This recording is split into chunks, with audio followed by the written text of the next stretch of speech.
अस्सलामुअलैकुम। उमर एकेडमी में खुश आमदीद। उम्मीद है आप सब बिल्कुल खैरियत से होंगे। तो बच्चों, आज हम जो हैं कंप्यूटर साइंस का जो नई बुक आई है उसमें से फर्स्ट चैप्टर का रिवीजन स्टार्ट करते हैं। देखें, अगर नई कंप्यूटर की बुक आई है तो इसमें आपको परेशान होने की बिल्कुल ज़रूरत नहीं है कि आपने जो कुछ अब तक पढ़ा है वो सब ज़ाया हो गया या कंप्यूटर की साइंस की जो बुक है उस नई बुक में नया काम करना होगा। तो जब बुक नई आई है या चेंज हुई है तो उसका मतलब ये है कि वो इवॉल्व हुई है, उसमें कुछ नई चीज़ें ऐड हुई होंगी। बेसिक कंसेप्ट चेंज नहीं हो सकते। अब कंप्यूटर की डेफिनेशन थोड़ी बदल जाएगी या कंप्यूटर की हिस्ट्री थोड़ी चेंज हो जाएगी कि भाई नई बुक के अंदर किसी नए बंदे ने कुछ नया काम कर दिया। तो अब अगर आपके पास पुरानी बुक में लिखा हुआ था कि भाई कायद आज़म ने पाकिस्तान आज़ाद कराया, तो नई बुक में ये थोड़ी होगा कि सर उमर ने आज़ाद कराया या किसी और ने आज़ाद करा दिया। तो बेसिक कंसेप्ट्स, आपके फंडामेंटल कंसेप्ट्स जो हैं वो चेंज नहीं होंगे कंप्यूटर के, वही डेफिनेशन रहेगी, वही हिस्ट्री रहेगी। सिर्फ देखते हैं कि उन्होंने इसके अंदर, बुक के अंदर जो है क्या चेंजिंग्स करी हैं। तो मैं फर्स्ट चैप्टर इसीलिए इस बुक से रिवाइज करवा रहा हूँ। अच्छा, अभी फ़िलहाल ये बुक मार्केट के अंदर प्रिंट फॉर्म में अवेलेबल नहीं है, तो मुझे इत्तेफाक से फ्री PDF मिल गई थी। तो मैंने आप सबको जो है ग्रुप पे ये PDF सेंड कर दी है कि जब तक आपको बुक नहीं मिलती है प्रिंट फॉर्म में तो आप जो है इस PDF से रीड कर सकते हैं आसानी से। तो सबसे पहले हम इसके टेबल ऑफ कंटेंट्स की तरफ चलते हैं, देखते हैं इसमें कितने चैप्टर्स हैं। तो जनाब, आपकी बुक के अंदर जो है इसमें 7 चैप्टर्स ऐड किए गए हैं। लास्ट बुक में भी आपके जो है इसी तरीके से 7-8 चैप्टर्स थे। इसमें भी आपके बल्कि 8 चैप्टर्स थे ओल्ड बुक में, यहाँ पे आपके 7 चैप्टर्स कर दिए गए।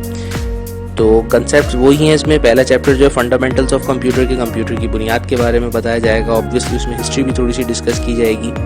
फिर उसके बाद सेकंड चैप्टर जो है वो फंडामेंटल्स ऑफ ऑपरेटिंग सिस्टम है। ये चैप्टर भी ओल्ड बुक के अंदर था ऑपरेटिंग सिस्टम के नाम से।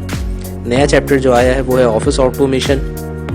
फिर उसके बाद डाटा कम्युनिकेशन। डाटा का चैप्टर तो था आपके पास, लेकिन देखते हैं इसमें डाटा कम्युनिकेशन और नेटवर्किंग का साथ में टॉपिक ऐड हुआ है आपके, तो ये न्यू चैप्टर है। इसके अलावा एक बिल्कुल new chapter computer security and ethics का है, ये भी नेटवर्किंग से रिलेटेड है। फिर वेब डेवलपमेंट का एक बहुत अच्छा चैप्टर इन्होंने ऐड किया है। और लास्ट में इंट्रोडक्शन टू डेटाबेस सिस्टम। तो जो है अच्छी बुक है और इंशाअल्लाह ताला इसको स्टडी करेंगे और इसमें जो है नए कंसेप्ट्स आपको कुछ सीखने को मिलेंगे। तो फर्स्ट चैप्टर की तरफ आ जाते हैं जो कि है फंडामेंटल्स ऑफ कंप्यूटर का।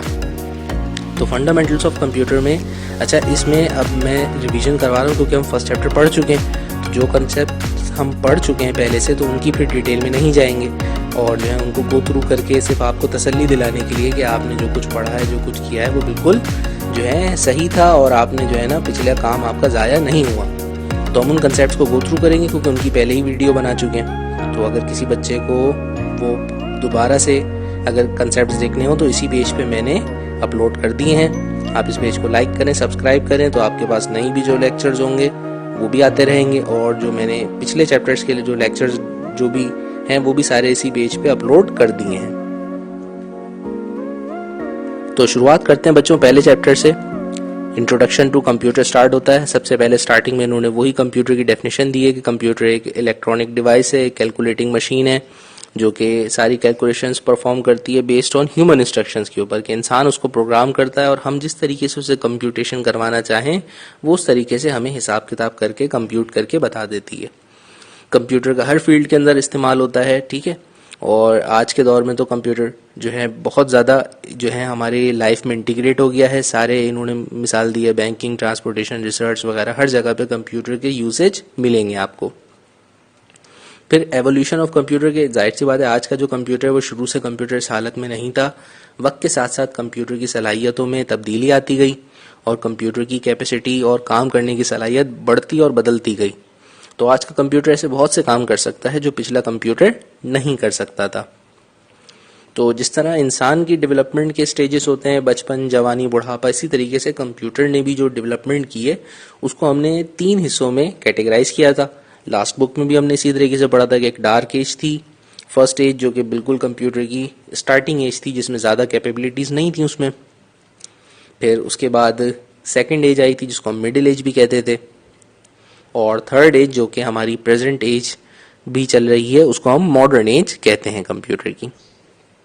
तो सबसे पहले हमने डार्क एज में हमने लास्ट टाइम पढ़ा था कि हमारे पास जो है जो सबसे पहली एज थी उसमें सारी ह्यूमन यानी मैनुअल वर्किंग हुआ करती थी। कोई एक्चुअल मशीन नहीं थी, बल्कि हम करते ये थे कि हम जो है बीड्स की मदद से, दानों वगैरह की मदद से, पत्थरों की मदद से, टैबलेट्स की मदद से हम जो है कैलकुलेशंस किया करते थे। तो एबेकस इसकी सबसे बेहतरीन मिसाल है कि सबसे पुरानी डिवाइस हुआ करती थी जिसकी मदद से, जिसके ऊपर इस तरह से दाने जो है बीड्स और स्ट्रिंग्स की मदद से लगाए हुए होते थे और उनको आगे पीछे करने से इंसान जो है प्लस माइनस मल्टीप्लाई डिवाइड की कैलकुलेशंस किया करता था। तो ये जो है बहुत पुरानी मशीन है और ये जो है चाइना में, और मैंने कहा था कि चाइना से पहले इजिप्ट में भी इसके इस्तेमाल के आसार मिले हैं। फिर उसके बाद जब इंसान ने थोड़ी तरक्की कर ली, लिखना पढ़ना, और जो है हमारे पास पेपर भी इन्वेंट हो गया, तो हमने उसके बाद जो है एक जो थोड़ा सा उससे एडवांसमेंट करी थी वो थी नेपियर बोन्स। उसी जैसी एक मशीन थी स्लाइड रूल। इन सब का मैं एक्सप्लेनेशन दे चुका हूँ। तो ये जो है हमारी डार्क एज के कंप्यूटर्स थे। अच्छा, अब नई बुक में इन्होंने चेंजिंग्स क्या करी है कि इन्होंने डार्क एज में स्लाइड रूल के बाद पैस्कलाइन को भी ऐड कर दिया है। तो अब डार्क एज की जो हमने काम किया था स्लाइड रूल तक, उसके आगे की जो मशीन है वो भी सारी हम डार्क एज में काउंट करेंगे, जबकि इसकी जो पैस्कलाइन कैलकुलेटर था, इसकी टेक्नोलॉजी पिछली जो मशीन है उन सबसे टोटली डिफरेंट थी, लेकिन आपके नए सिलेबस के अंदर इनको मर्ज करके एक ही एज में डाल दिया गया है। तो हम जो है बिल्कुल इसी पैटर्न के हिसाब से चलेंगे, क्योंकि असल में बुक जो है वो हमारी बोर्ड के पैटर्न पे, तो हमने कोई इंटरनेशनल लेवल की तो नहीं पढ़ रहे हम। जो जैसा इस बुक में लिखा है जिस पैटर्न पे, तो हमें काम वैसे ही करना है, ठीक है ना, क्योंकि आपको पता है कि आप बोर्ड के एग्जाम्स दे रहे हैं और यहाँ हमारा बोर्ड किस तरह से चलता है। तो पैस्कल की टेक्नोलॉजी बिल्कुल डिफरेंट थी। वो मैकेनिकल, ये फर्स्ट मैकेनिकल कैलकुलेटर था, ठीक है। तो उसने कंप्यूटेशनल डिवाइस बनाई थी। फिर इस मैकेनिकल कैलकुलेटर में इम्प्रूवमेंट हुई थी, उसके वर्जन्स आए थे, लेबनीज ने बनाया था, ठीक है भाई। और लेबनीज के बाद भी जो है इन्होंने उसके बाद जो 2-3 साइंटिस्ट और थे उनका जिक्र नहीं किया। मिसाल के तौर पे लेबनीज ने पैस्कल का कैलकुलेटर इम्प्रूव किया था। उसके बाद हमने आपको चार्ल्स ज़ेवियर के बारे में बताया था कि चार्ल्स ज़ेवियर ने अर्थमेटिक कैलकुलेटर को सबसे ज़्यादा जो है मॉडर्न, यानी कि उसको इवॉल्व किया था और उसमें चारों अर्थमेटिक ऑपरेशंस करने की सलाहियत थी। इसमें पैस्कलाइन में सिर्फ एडिशन और मुश्किल से सब्ट्रैक्शन होती थी, इस वाले में लेबनीज वाले में मल्टीप्लिकेशन भी हो जाती थी। लेकिन चारों अर्थमेटिक ऑपरेशन जो थे वो इसके बाद एक साइंटिस्ट था उसने डेवलप किए थे, जिनका नाम था चार्ल्स ज़ेवियर। उनका यहाँ जिक्र नहीं किया। अच्छा, अय हाय, चार्ल्स बेबेज साहब जो है बेचारे, इनको भी डार्क एज में डाल दिया गया। अब देखो इनको डार्क एज में क्यों डाला गया, इन्होंने डार्क एज इतनी लंबी एक्सटेंड कर दी कि जो है एबेकस से लेकर के चार्ल्स बेबेज के दौर तक ले आए। क्योंकि चार्ल्स बेबेज जो था बेचारा, इसने मॉडर्न कंप्यूटर का कंसेप्ट दिया था। और मैंने आपको बताया कि इन्होंने वो जो मॉडर्न कंप्यूटर का जो कंसेप्ट दिया था एनालिटिकल इंजन की सूरत में, वो उसको डेवलप नहीं कर पाए थे प्रैक्टिकली। और ये जो पिक्चर्स लगी हुई हैं आपको यहाँ जो नज़र आ रहा है, ये वो मशीन है जो कि इसको खराज तहसीन पेश करने के लिए जो है इसके तकरीबन 100 साल बाद इनके इंतकाल के यहाँ पे लंदन म्यूजियम के अंदर ये मशीन वहाँ के साइंटिस्ट ने बनाई थी कि चार्ल्स ज़ेवियर के कंसेप्ट्स को प्रूफ करने के लिए कि वो बंदा उस दौर में जो कंसेप्ट देता था कंप्यूटर के वो वर्केबल थे। फिर उसके बाद हमारे पास डार्क एज। अब आप याद रखिएगा कि आपने जो भी काम किया है चार्ल्स बेबेज तक, एबेकस से लेके चार्ल्स बेबेज तक, वो सारे के सारे डार्क एज में काउंट होंगे। फिर उसके बाद नेक्स्ट आ जाती है आपके पास इलेक्ट्रोमैकेनिकल एज। तो इलेक्ट्रोमैकेनिकल एज, इसको मिडिल एज का नाम दिया गया है और ये जो है आपकी मिड ऑफ 19th सेंचुरी से स्टार्ट होती है। इस एज में इन्होंने सिर्फ एक ही मशीन का जिक्र किया है, वो है हरमन हॉलरिथ की टैबुलेटिंग मशीन। हालांकि मैंने बताया था कि यही वो एज थी जिसमें टैबुलेटिंग मशीन के साथ साथ जैकवर्ड लूम और जो है साथ में आपका पंच कार्ड का कंसेप्ट भी डेवलप हुआ था, जो इन्होंने ही डेवलप किया था। इन्होंने का मतलब हरमन हॉलरिथ साहब ने ही डेवलप किया था और ये इंस्पायर्ड हुए थे किससे, जैकवर्ड लूम के कंसेप्ट से, जो कि जैकवर्ड लूम का कंसेप्ट तो बहुत पुराना है, उसे तो डार्क एज में इनको जरूर डिस्कस करना था। खैर जनाब, यहाँ आकर के ख़त्म हो जाती है हमारी मिडिल एज और उसके बाद हमारे पास नेक्स्ट एज जो है वो है मॉडर्न एज। मॉडर्न एज जो थी वो सेकेंड वर्ल्ड वॉर के बाद से स्टार्ट होती है अराउंड उसी के, और फिर आखिर तक जो है हमारी जो अभी जो प्रेजेंट दौर है उसमें मॉडर्न एज चल रही है। और मॉडर्न एज से रिलेटेड मैंने एक वीडियो भी आप लोगों को सेंड की थी पायनियर्स ऑफ कंप्यूटर के नाम से, तो वो ज़रूर देखिएगा, क्योंकि यही वो टाइम था जब कंप्यूटर की जो एक मॉडर्न के वर्किंग कंसेप्ट जो है वो डेवलप हुए थे। और इसमें दो लोगों का बड़ा अहम हाथ था, एक कॉनरेड ज़्यूस और दूसरे एलन ट्यूरिंग साहब। तो मॉडर्न एज के अंदर हमने क्या पढ़ा था, मॉडर्न एज में हमने पढ़ा था कि मॉडर्न एज की जो डेवलपमेंट है वो टेक्नोलॉजी वाइज इतनी रैपिडली हुई थी कि उसको हमने 5 अलग अलग जनरेशन्स में डिस्ट्रीब्यूट किया था, जिसको जनरेशन्स ऑफ कंप्यूटर भी कहते हैं। तो इसी तरह यहाँ पर भी मॉडर्न एज की सेम उसी तरीके से एक्सप्लेनेशन की है कि इन्होंने टेक्नोलॉजी वाइज 5 जो है केसेस के अंदर डेवलप किया है, इसको डिस्ट्रीब्यूट किया है, और 5 के 5 जनरेशन्स जो हैं वो सेम वैसे ही जैसे आपने स्टडी किए थे। फर्स्ट जनरेशन जो था वो वैक्यूम ट्यूब टेक्नोलॉजी के ऊपर डिपेंड करता था, जिसका हमने आपको बताया था कि वैक्यूम ट्यूब किस तरीके से काम करते हैं। तो फर्स्ट जनरेशन जो है आपकी वो वैक्यूम ट्यूब जनरेशन है। फिर सेकंड जनरेशन में इससे ज़्यादा एफिशिएंट एक इलेक्ट्रॉनिक डिवाइस आया था। तमाम मॉडर्न एज के कंप्यूटर्स जो थे वो एक बहुत ही एफिशिएंट इलेक्ट्रॉनिक मशीन्स थे। मिडिल एज तक इलेक्ट्रोमैकेनिकल हो गए थे, और इस मॉडर्न एज के अंदर टोटली इलेक्ट्रिकल कंपोनेंट्स के लिए जो है स्ट्रगल स्टार्ट हुई थी। तो सबसे पहला जो इलेक्ट्रिकल जो मेजर कंपोनेंट था वो था वैक्यूम ट्यूब, और उसके बाद जो मेजर ट्रांसफॉर्मेशन होती है वैक्यूम ट्यूब से वो होती है ट्रांजिस्टर की सूरत में सेकंड जनरेशन में। फिर सेकंड जनरेशन के दौरान कंप्यूटर में और भी बहुत सी चेंजिंग्स आई होती हैं, खाली ट्रांजिस्टर ही नहीं बनाया होता, उसका हमने जिक्र किया है अपनी वीडियो के अंदर। फिर सेकंड जनरेशन के बाद हमारे पास जो टेक्नोलॉजी आती है वो बहुत ही एफिशिएंट होती है, उसको हम कहते हैं ट्रांजिस्टर्स की जगह इंटीग्रेटेड सर्किट। तो ट्रांजिस्टर्स ही होते हैं, लेकिन उनका साइज बहुत ज़्यादा छोटा कर दिया जाता है, मिनिएचर कर दिया जाता है, और वो एक स्पेशल सिलिकॉन चिप के ऊपर बनाए जाते हैं, और उस सिलिकॉन चिप को हम इंटीग्रेटेड सर्किट का नाम देते हैं। इंटीग्रेट का मतलब ये होता है कि चीज़ों को जोड़ करके एक जगह जमा करना। तो इंटीग्रेटेड सर्किट जो होता है वो बहुत सारे ट्रांजिस्टर्स का कॉम्बिनेशन होता है एक छोटे से माइक्रो सर्किट के अंदर, जो कि सिलिकॉन का बना हुआ होता है। फिर यही हमारे पास सेमीकंडक्टर टेक्नोलॉजी जो है वो डेवलप हो जाती है, और हम जो है इस जिस तरह से इंटीग्रेटेड सर्किट बनाया होता है उस तरीके से लार्ज स्केल इंटीग्रेशन करके एक और नई अचीवमेंट और एक नया माइलस्टोन रीच करते हैं फोर्थ जनरेशन में, जिसको हम कहते हैं माइक्रो प्रोसेसर। तो माइक्रो प्रोसेसर जो होता है वो इंटीग्रेटेड सर्किट की ही एडवांस फॉर्म होती है, और आजकल जो आप कंप्यूटर्स जो यूज़ करते हैं उसके अंदर जो सीपीयू जो होता है वो बिल्कुल ऐसी ही चिप होती है जैसा कि यहाँ पे दिखाया है माइक्रो प्रोसेसर की। तो माइक्रो प्रोसेसर चिप जो होती है उसके अंदर जो आपको ये छोटे छोटे वाइट डॉट्स नज़र आ रहे हैं, ये सारे के सारे जो हैं वो छोटे छोटे इंटीग्रेटेड सर्किट्स हैं जो उसके अंदर लगाए गए हैं। फिर उसके बाद फोर्थ जनरेशन में माइक्रो प्रोसेसर की वजह से साइज कंप्यूटर का और भी शॉर्ट हो जाता है, और सारी जो प्रोसेसिंग कैपेबिलिटी जो पहले बहुत सारे जो है चिप्स की मदद से एक बहुत बड़े सर्किट में की जाती थी, वो बिल्कुल एक छोटी सी चिप जिसको सीपीयू कहते हैं, इस माइक्रो प्रोसेसर चिप की मदद से जो है वो सीपीयू का सारा काम लिया जाने लगा। फिर फोर्थ जनरेशन के बाद हमारे पास है फिफ्थ जनरेशन। फिफ्थ जनरेशन के अंदर आर्टिफिशियल इंटेलिजेंस और रोबोटिक्स का कंसेप्ट जो है वो डेवलप होता है। अब आर्टिफिशियल इंटेलिजेंस क्या है? जैसे हमने पहले कंप्यूटर के कंसेप्ट्स बताए कि देखो कंप्यूटर जो है उसको ह्यूमन प्रोग्रामिंग की ज़रूरत होती है, वरना वो खुद से तो कुछ भी नहीं कर सकता। अब हमने फिफ्थ जनरेशन के अंदर हमारी थिंकिंग ये हो गई कि कंप्यूटर को सेल्फ ऑटोमेट किया जाए ज़्यादा से ज़्यादा, यानी कि हर डिसीजन के लिए वो ह्यूमंस पर बेस ना करे, बहुत से डिसीजंस वो जो है अपनी आर्टिफिशियली अपने जो है खुद ब खुद लेने की सलाहियत रखे। जैसे मिसाल के तौर पर फिफ्थ जनरेशन और आर्टिफिशियल इंटेलिजेंस से रिलेटेड एक बहुत ही ज़बरदस्त वाक़या आपको बताता हूँ। एक कंपनी है कैटरपिलर या कैट के नाम से, आपने नाम सुना होगा, उसके मुख्तलिफ जो है वो बुलडोजर्स वगैरह और क्रेन मशीन्स और सब इक्विपमेंट्स नज़र आते हैं। तो होता ये था कि जो हैवी इक्विपमेंट या जो डंपर ट्रॉलर वगैरह होते हैं ना, इनके जो ड्राइवर्स होते हैं इनकी बड़ी लंबी शिफ्ट्स होती है, तो कभी कभी जो है ना ये बड़ी टायरिंग हालत के अंदर होते हैं, या कभी थके हुए होते हैं, या घर पे कोई झगड़ा वगड़ा करके आए होते हैं। तो ये जब काम कर रहे होते हैं ना, तो उस वक्त इनको जो है ना अगर कभी नींद का झपका आ जाए तो उससे जो है ना बहुत बड़ा हादसा हो सकता है, क्योंकि इतनी ये हैवी इक्विपमेंट चला रहे होते हैं।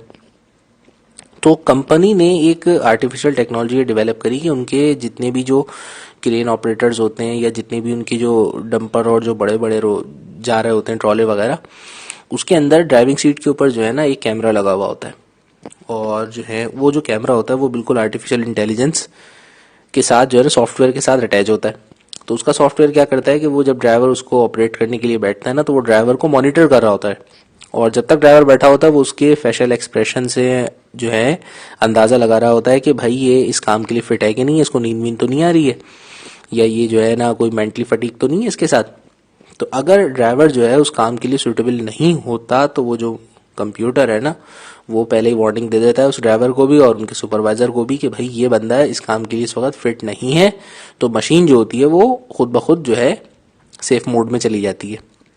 तो ये है आर्टिफिशियल इंटेलिजेंस। अब सुपरवाइजर को देखना नहीं पड़ेगा, चेक नहीं करना पड़ेगा, बल्कि क्या है, वो इसी आर्टिफिशियल इंटेलिजेंस की मदद से जो है वो अंदाजा लगा लेंगे कि कौन सा वर्कर जो है वो उस वक्त काम के लिए सूटेबल है, कौन सा नहीं। इसी तरह चाइना की एक स्टोरी भी बड़ी पॉपुलर हुई थी कि एक बच्चा खो जाता है, और आई थिंक चाइना में होती है, हांगकांग में होती है, वो खैर एक बच्चा वहाँ खो जाता है बचपन में। तो उसकी वालदा काफ़ी अरसे तक उसको बेचारे को ढूंढती है, लेकिन वो जो है वो नहीं मिल रहा होता, और काफ़ी बच्चे जो मिले होते हैं उससे मिलते जुलते फेसेस होते हैं। चाइनीज़ के होते ही मिलते जुलते फेसेस, समझ ही नहीं आता कि चिन कौन है और पिन कौन है। तो जनाब उसको भी ढूंढा जाता है कैसे, आर्टिफिशियल इंटेलिजेंस की मदद से, कि उनकी वालदा जो होती है उनके पास जो उसकी ओल्ड तस्वीर होती है बच्चे की, जो भी रिसेंट, वो तस्वीर जो है कंप्यूटर को दे दी जाती है कि भाई इस फेशियल रिकॉग्निशन का अगर कोई तुम्हें इंसान मिले तो जो है उसको ढूंढो।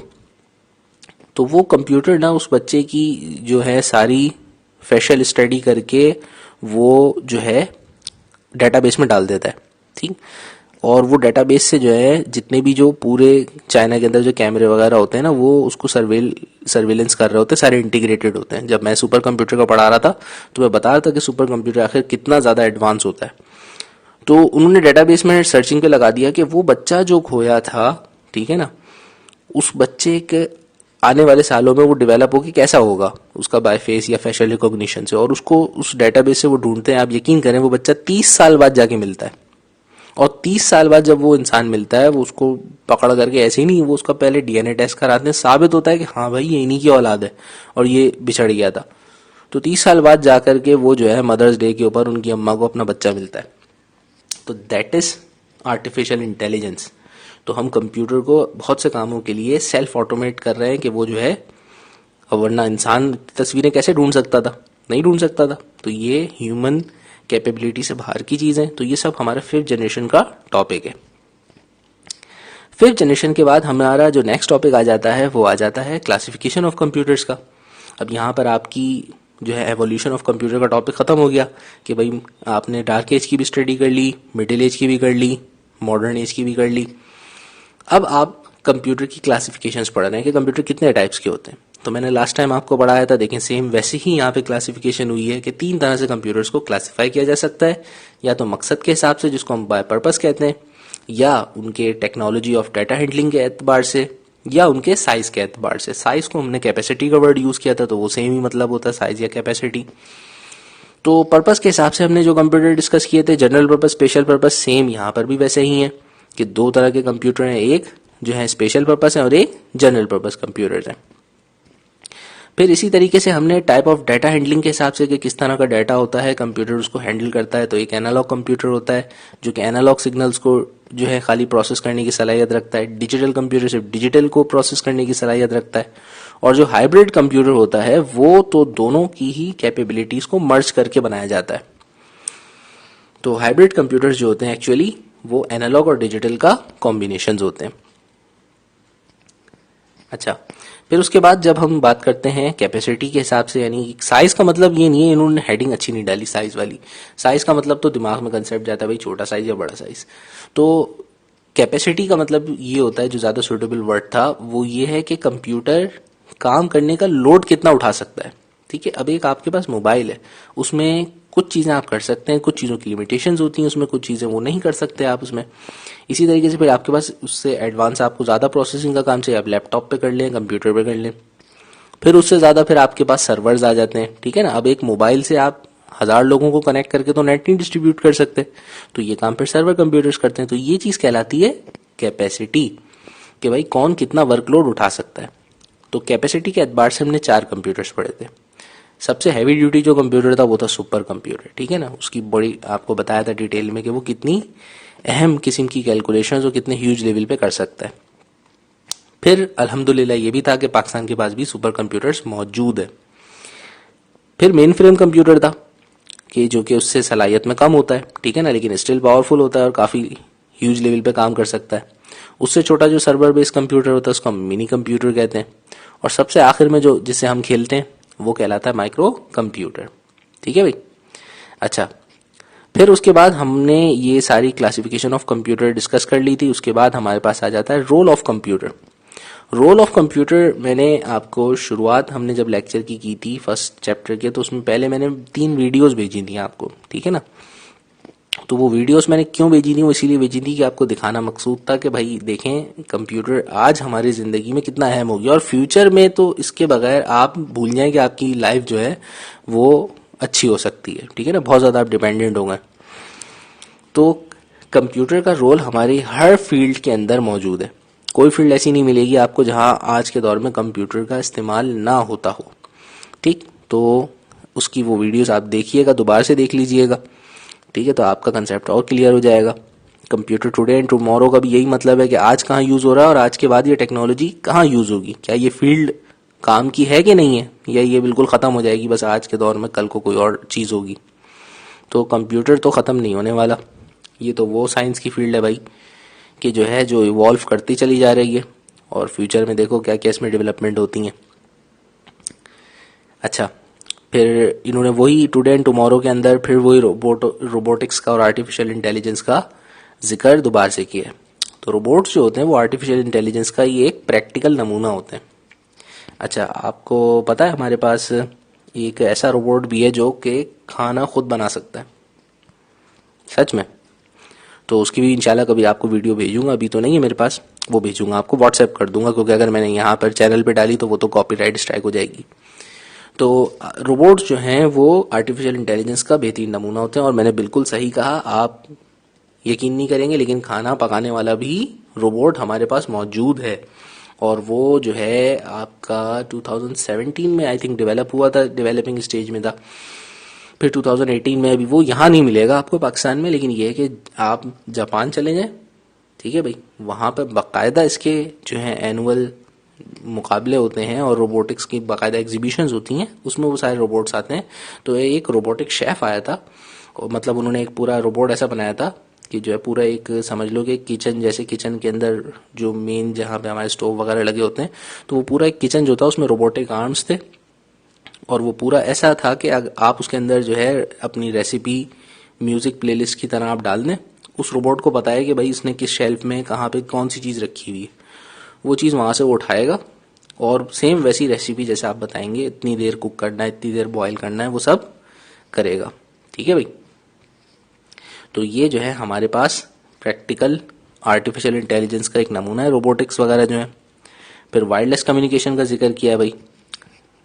कम्युनिकेशन का टॉपिक तो बहुत बड़ा है, वो हम आगे जब हमने आपको लास्ट टाइम इंटरनेट का जब इंट्रोडक्शन दिया था तो उसमें भी बताया था आपको। अच्छा, वायरलेस कम्युनिकेशन ये होती है कि बिना तारों के जो है आपने नेटवर्क क्रिएट करना, ये वायरलेस कम्युनिकेशन कहलाती है। दुनिया में सबसे पहले जो वाईफाई नेटवर्क और वायरलेस कम्युनिकेशन का एक्सटेंसिव नेटवर्क था वो कौन से मुल्क में था और कौन से शहर में था, वो मैंने अपने इस पेज पे जो है एक वीडियो अपलोड की है, उसको ज़रूर देखिएगा। तो ताइपे के नाम से वो वीडियो होगी। तो ताइपे वो पहला शहर था जो कि कंप्यूटर में इतना एडवांस हो गया था कंप्यूटेशन के अंदर कि उसने अपनी सिटी को वायरलेस सारे नेटवर्क से कनेक्ट किया था। फिर उसके बाद नेक्स्ट हमारे पास जो एक नया टॉपिक है आपके लिए, यह है वर्चुअल रियलिटी का। वर्चुअल रियलिटी क्या होती है? आपने गेमिंग इंडस्ट्री में देखा होगा ना, अब आजकल हमारे पास जो है स्पेशल किस्म के जो है ऐसे ग्लासेस आ रहे हैं कि वो आप पहने, जैसे हम मूवी में सिनेमा वगैरह में जाते हैं ना तो वो 3D ग्लासेस हमें मिलते हैं वहाँ पे, सेम इसी तरीके से आप वहाँ जाएं, मेरे ख्याल से सिंदबाद में है वर्चुअल रियलिटी का, तो वहाँ पर जाकर के आप बैठ जाएं। मिस्टर बीन की भी एक वीडियो में आपने देखा है, वो पहन करके बैठ जाते हैं, चश्मा स्पेशल सा, तो वो स्पेशल कुर्सी में बैठे होते हैं, तो आपको फील ऐसा आता है कि जैसे कि आप उस एनवायरनमेंट के अंदर मौजूद हैं। आपका अवतार जो होता है ना, वो आपको लगता है कि वो घूम फिर रहा है और आप मूव करते हैं तो वो मूव करता है। तो ये जो टेक्नोलॉजी है ये वर्चुअल रियलिटी कहलाती है। तो एक ऐसा सॉफ्टवेयर जिसकी वजह से आपको जो है अपने इर्द गिर्द लगता है कि भाई ये सारी चीज़ें मौजूद हैं रियलिटी में। तो जनाब, ये वर्चुअल रियलिटी बहुत ही ज़बरदस्त किस्म की विजुअल इफेक्ट्स क्रिएट करती है और आपको बिल्कुल ऐसा लगता है कि आप उस स्टोरी के अंदर या उस एनवायरनमेंट के अंदर रियल टाइम में मौजूद हैं। तो अगर आप इसकी मदद से गेम खेलते हैं तो आहा क्या मज़ा आता है, ठीक है भाई। उसके बाद बच्चों अगला टॉपिक हमारा है अब कैरियर्स इन आईटी फील्ड, कि भाई आईटी की फील्ड जो इन्फॉर्मेशन टेक्नोलॉजी है या कंप्यूटर साइंस है, ये पढ़ने के बाद आप बनेंगे क्या। इसको स्कोप इन कंप्यूटर भी कहा जाता है कि स्कोप इन कंप्यूटर साइंस। तो देखो, कंप्यूटर पढ़ने के बाद अब तक हमने इतना डिस्कशन किया, इसके बाद अल्हम्दुलिल्लाह आपका दिमाग इतना तो क्लियर हो जाना चाहिए कि ये आगे लाइफ में वैल्यू रखता है। मुख्तलिफ प्रोफेशंस में, मुख्तलिफ ऑक्यूपेशन में अगर कंप्यूटर की इंफॉर्मेशन नहीं है आपके पास तो आप जो है कुछ नहीं कर सकते।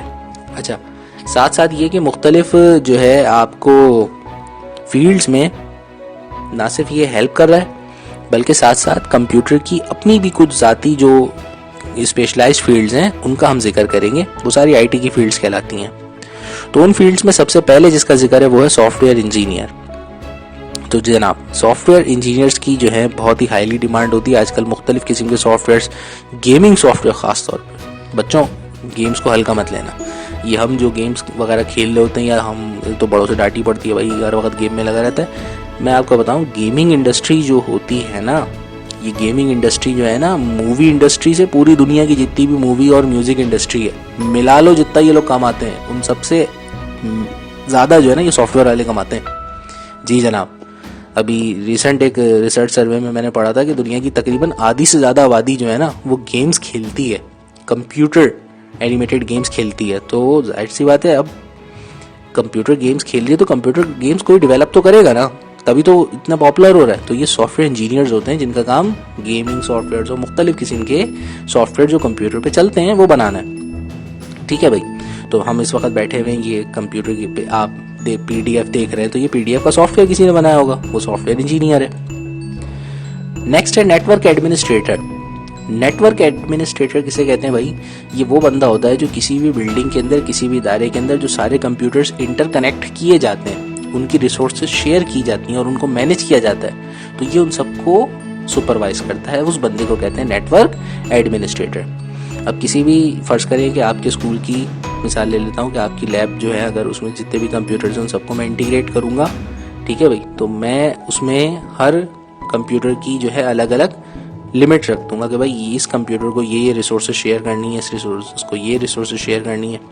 अब एक प्रिंटर अटैच है, अब मैंने नेटवर्क पे प्रिंटर अटैच कर दिया, सारे बच्चों ने एक साथ प्रिंट दे दिए, तो वो प्रिंटर किस किस को परमिशन होनी चाहिए प्रिंट निकालने की, किसको नहीं होनी चाहिए, किस बच्चे को इंटरनेट का एक्सेस देना है, किसको नहीं देना, तो ये सारे काम करना नेटवर्क एडमिनिस्ट्रेटर की रिस्पॉन्सिबिलिटी होती है। तो जितने भी लार्ज स्केल जो बिजनेसेस वगैरह होते हैं उनके तो बहुत सारे कंप्यूटर्स आपस में इंटरकनेक्टेड होते हैं, तो वो सारी नेटवर्क की एडमिनिस्ट्रेशन करने वाला नेटवर्क एडमिनिस्ट्रेटर कहलाता है। फिर उसके बाद इसी तरीके से हमारे पास एक और एडमिनिस्ट्रेटर होता है, उसको कहते हैं हम डेटाबेस एडमिनिस्ट्रेटर। डेटाबेस एडमिनिस्ट्रेटर की बेहतरीन मिसाल ये है कि जैसे हमारे स्कूल का अकाउंट ऑफिस है, तो आप अकाउंट ऑफिस में जाते हैं तो वहाँ पर उनके पास सारा डाटा मौजूद है हर बच्चे का, कि आप उनसे पूछेंगे, अगर जैसे कोई फादर जाते हैं कि भाई मेरे सारे बच्चों के वाउचर्स प्रिंट कर दो, तो वो उसको नहीं पूछना पड़ेगा भाई कौन सा बच्चा कौन सी क्लास में, वो डायरेक्ट उनके जो है डाटा से उनका नाम लिख करके सर्च करेगा और उनके जितने भी जो है बच्चे उस स्कूल के अंदर हैं सबके जो है वाउचर्स प्रिंट कर देगा। तो ये सारे काम डेटाबेस एडमिनिस्ट्रेटर के होते हैं कि वो डाटा को मैनेज करता है। ठीक है भाई। फिर अगली हमारे पास आ रही है फील्ड आईटी की, वो है वेब डिज़ाइनर। वेबसाइट्स, आपको पता है आप सब वेबसाइट्स मुख्तलिफ ब्राउज करते होंगे, तो वो सारी जो वेबसाइट्स होती हैं वो जो डिज़ाइन करने वाला होता है उसके लिए स्पेशल वर्ड यूज़ होता है वेब डिज़ाइनर। तो वो वेब डिज़ाइनर और वेब डेवलपर्स जो होते हैं वो वेबसाइट्स को बनाते हैं और ऐसे सॉफ्टवेयर बनाते हैं जो वेबसाइट्स के ऊपर चल रहे होते हैं। फिर उसके बाद अगला है ग्राफिक डिज़ाइनर। ग्राफिक डिज़ाइनर ये जितनी भी आप अपने कंप्यूटर के अंदर देख रहे हैं, ये बुक के अंदर जो मुख्तलिफ ग्राफिक्स बनी हुई हैं, पिक्चर्स लगी हुई हैं, जो पिक्चर एडिटिंग्स वगैरह हो रही हैं, ये सारे ग्राफिक डिज़ाइनर कहलाते हैं। तो ये सब उन्होंने की हैं। तो ग्राफिक्स डिज़ाइनिंग सिर्फ यहाँ तक लिमिटेड नहीं है, बल्कि अब आजकल कंप्यूटर की मदद से मुख्तलिफ चीज़ें प्रिंट की जाती हैं। ये सारे जितने भी जो हमारे कपड़े वगैरह प्रिंट होते हैं, तो इनकी प्रिंटिंग भी पहले डिज़ाइन जो होती है वो किस पे होती है, कंप्यूटर पे होती है। तो ये सारे ग्राफिक डिज़ाइनर्स होते हैं जो कि स्पेशली ये सारी चीज़ें डिज़ाइन करते हैं। अब गेम बनता है तो गेमिंग बनाने वाला जो सॉफ्टवेयर इंजीनियर होता है वो इनके साथ मिल के काम करता है, वेब डेवलपर और ग्राफिक डिज़ाइनर के साथ। ग्राफिक डिज़ाइनर जो होता है वो उसका काम होता है कैरेक्टर को पूरे सही किस्म के जो है ना खूबसूरत से लुक देना, फिर वो डिज़ाइनर बनाएगा, उसको लुक देगा, फिर उसके बाद जो है सॉफ्टवेयर वाला जो है उसके अंदर वो सारी एनिमेशंस वगैरह ऐड करेगा। तो ग्राफिक डिज़ाइनिंग भी एक बहुत ही अच्छी और इम्पॉर्टेंट फील्ड है। फिर उसके बाद आज के दौर की एक और बड़ी जो ज़रूरी फील्ड हो गई है और आज ये पहले इतनी ज़्यादा डेवलप नहीं थी, लेकिन ये वक्त के साथ साथ जब से नेटवर्क डेवलप हुए तो फिर जो है इसकी भी ज़रूरत रोज़ बरोज़ बढ़ती चली जा रही है। इसको हम कहते हैं information security analyst. Information security analyst ये होता है कि देखें आपकी कंपनी का जो नेटवर्क है ना, उसमें आपकी कंपनी का बड़ा इंपॉर्टेंट डाटा मौजूद है, किसको कितना पैसा देना है, किससे कितना पैसा लेना है, ठीक है ना, वो सारा आपका रिकॉर्ड है क्लाइंट्स का और आपकी प्रोडक्ट के सीक्रेट्स हैं, वो सब मौजूद है और आप नेटवर्क के अंदर हैं और वो आप एक से दूसरी जगह अपने हेड ऑफिस में, ब्रांचेस में शेयर करते हैं। अगर ये डाटा आपका आपके कॉम्पिटिटर ने हैक कर लिया, आपकी सारी इन्फॉर्मेशन लीक हो गई, फिर अब कोका कोला कंपनी, उसका कोका कोला बनाने का अगर फॉर्मूला लीक हो जाएगा और हर कोई फिर जो है उस तरह से बनाने लगेगा तो कंपनी को कितना नुकसान होगा। तो ये सारी चीज़ें, ये नेटवर्क ब्रीच, ये सिक्योरिटी ब्रीच रोकना जो है वो इंफॉर्मेशन सिक्योरिटी एनालिस्ट का काम होता है, ठीक है ना। इसको साइबर सिक्योरिटी एक्सपर्ट भी कहा जाता है। तो जो नेटवर्क एडमिनिस्ट्रेटर्स होते हैं वो साइबर सिक्योरिटी एक्सपर्ट्स भी होते हैं। तो इंफॉर्मेशन सिक्योरिटी एनालिस्ट जो होता है ना, एनालिस्ट का मतलब होता है तज्जिया करने वाला। तो ये आपके सिस्टम की स्टडी करके आपको बताएगा कि भाई कहाँ कहाँ आपकी जो है हैक होने के चांसेस हैं, कहाँ कहाँ वुल्नरेबिलिटीज़ हैं। तो आप इस बंदे को हायर करें, ये बंदा आपकी हैकिंग जो है रोक सकता है, ठीक है ना। तो इस एनालिस्ट जो होता है वो यही सारे काम करता है कि मुख्तलिफ सॉफ्टवेयर्स को, वेबसाइट्स को और किसी भी ऑर्गेनाइजेशन के कंप्यूटर सिस्टम को स्टडी करता है और उसको प्रिवेंट करने के तरीके बताता है, ठीक है। इंशाल्लाह जब आप आगे की क्लासेस में कंप्यूटर की स्टडी करेंगे तो आप हैरान रह जाएंगे कि किस किस तरीके से आपका डाटा जो है वो थेफ्ट किया जा सकता है, ठीक है भाई। उसके बाद आखिरी फील्ड जो है, अगर आप सब कुछ करने पढ़ने के बाद किसी भी फील्ड में किसी भी जगह ना लग पाए तो टेंशन ना लें, आपने इतना कुछ पढ़ लिया, आपके दिमाग में बहुत सी इन्फॉर्मेशन आ गई कंप्यूटर की, आप किसी भी इदारे में जाके किसी यूनिवर्सिटी के अंदर, किसी स्कूल के अंदर कंप्यूटर साइंस के टीचर बन जाएं, ठीक है भाई। तो जो IT टीचर होता है ये हमारी सबसे लास्ट फील्ड है कि भाई अगर आपने किसी और प्रोफेशन के अंदर प्रैक्टिकली काम नहीं करना, आप सिर्फ आपको शौक है, आपके अंदर ये सलाहियत है, क्योंकि टीचिंग एक आर्ट है, हर कोई नहीं कर सकता जिसके पास इन्फॉर्मेशन है, लेकिन टीचिंग हर किसी के बस की बात नहीं होती।